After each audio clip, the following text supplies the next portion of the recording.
저는 만화책을 읽거나 영화를 보는 것을 정말 좋아하는데요. 한번 봤던 작품이어도 제 마음에 들었다면 보고 또 보는 편이에요. 스릴러나 특정 시대를 배경으로 한 작품들을 특히나 좋아하지만 현실 세계에는 존재할 수 없는 판타지 작품을 보는 것 또한 정말 좋아합니다. 작가의 상상력을 통해 만들어진 세계와 그 안의 등장인물들을 볼 수 있다는 것은 정말 즐거운 일이죠.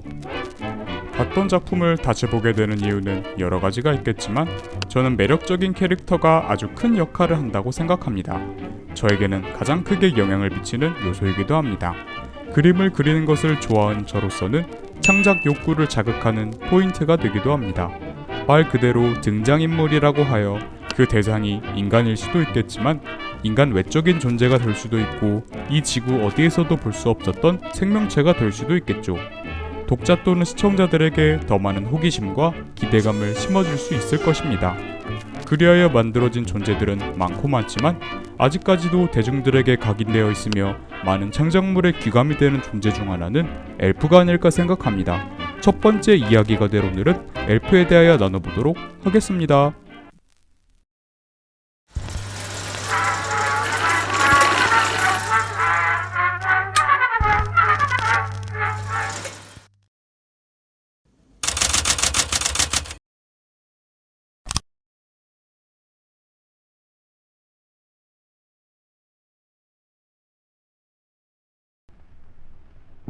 사실 엘프는 순수하게 영화와 같은 창작물 속에서 처음 만들어진 존재는 아닙니다.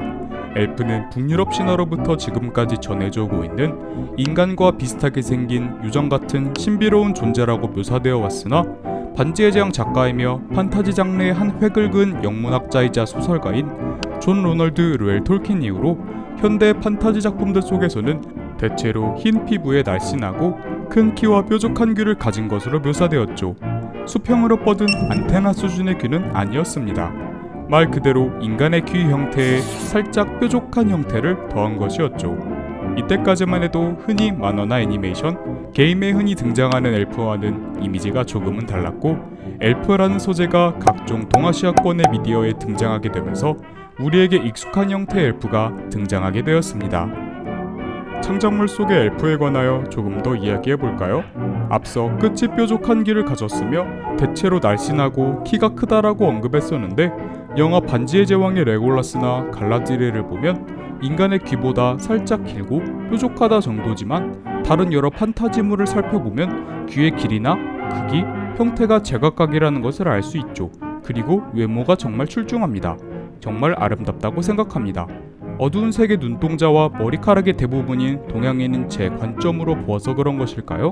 동양인에게서는 보기 힘든 금발과 밝은 색의 눈동자 외에도 다른 피부색이나 인간과는 조금씩 다른 신체적 특징들로부터 풍겨오는 아우라는 매력적이라고 생각합니다.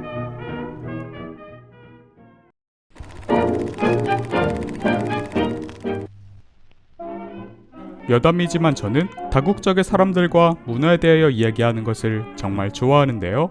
아직까지도 신선하게 느껴지는 것이 물론 개인마다 다르겠습니다만 다양하고 밝은 색의 머리와 푸른색과 녹색의 눈동자들보다 진한 갈색이나 검은 머리카락, 눈동자를 매력적이라고 생각하는 한 영국인과의 대화였어요. 검은 머리를 탈색하고 색을 입히고 형형색색의 컬러 렌즈를 껴봤던 저는 그들의 머리색과 눈동자 색을 좋아했지만 그 반대의 경우는 생각조차 못했기 때문이었죠. 희소성과 아름다움의 관계에 대하여 깊이 생각해 볼 수 있는 기회가 되었었기 때문에 지금까지도 이 대화가 기억에 남는 것 같습니다.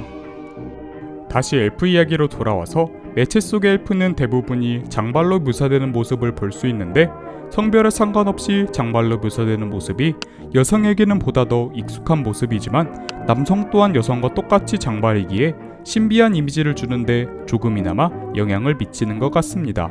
머리가 길다 보니 일자 생머리, 웨이브 있는 머리, 반묶음, 올림머리, 따은머리 등 다양한 헤어스타일이 등장하는 것을 볼 수 있습니다.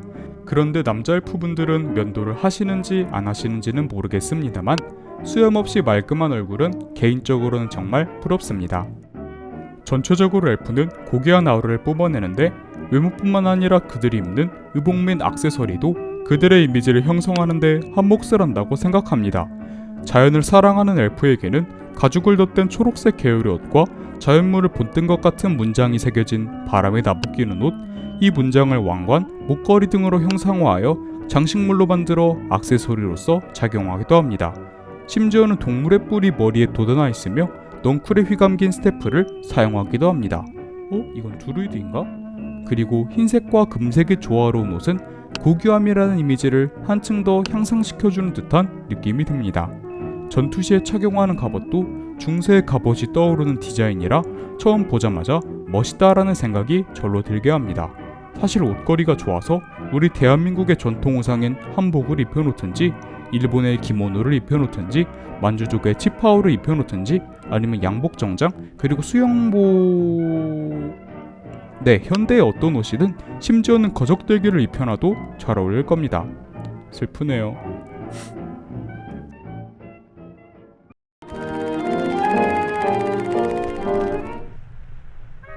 여러 판타지 작품들을 접하다 보면 엘프는 다른 종족들로부터 뾰족귀라는 별명으로 불리거나 또 달리 불리는 멸칭이 있는데요.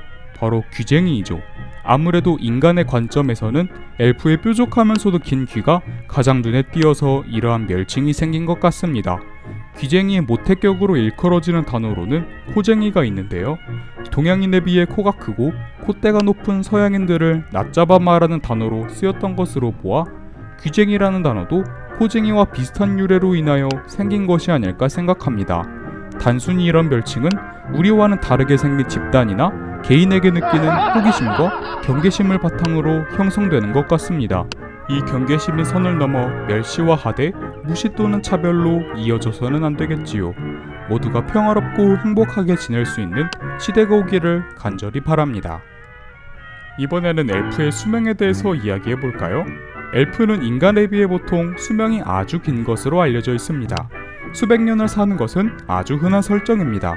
심지어는 병에 걸리지도 않으며 사고가 나지 않는 이상 죽음에 도달하기 어렵다는 모습으로 묘사되어지기도 합니다. 그래서인지 오랜 세월을 지내면서 지식과 지혜가 쌓이고 전승되어져 상당히 지혜롭고 박식합니다. 그런 배경 지식을 바탕으로는 수준 높은 토론과 대화, 회의를 이어갈 수 있으니 가끔 선민사상을 가진 모습으로 비춰지는 경우가 있는 것이 이해가 갑니다. 수백 년을 살아가는 고등생물이 나누는 이야기와 토론은 어떠한 무게와 가치가 있을지 궁금해지네요.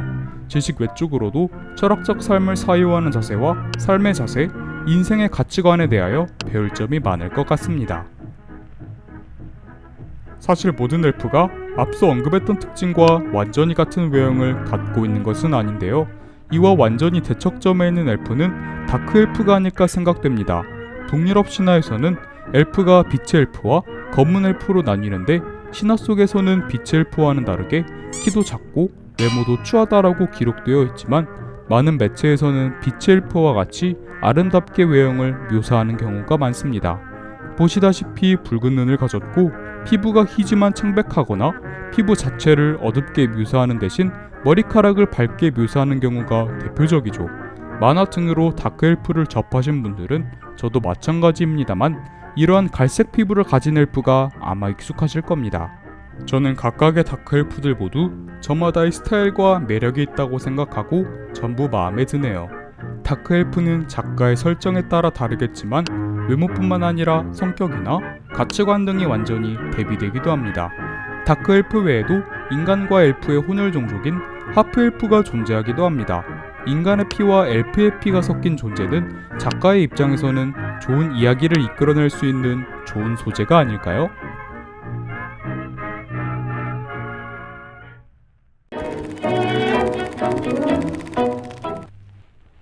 네, 지금까지 엘프에 대하여 이야기해보았는데요. 생각했던 것보다 더 근본과 역사가 있고 지금의 엘프에 이르기까지 많은 이의 손을 거쳤다고 생각하니 많은 작가와 창작자분들에게 감사한 마음이 드네요.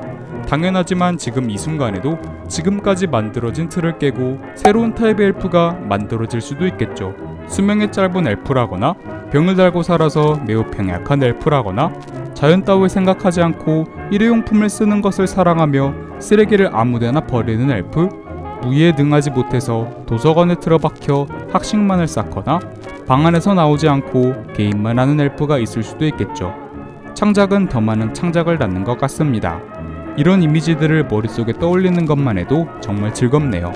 이런 상상을 할 수 있도록 엘프라는 존재를 정립해주신 톨킨 선생님께 무한한 감사를 드리며 이번 채쇼는 여기서 마치겠습니다. 감사합니다.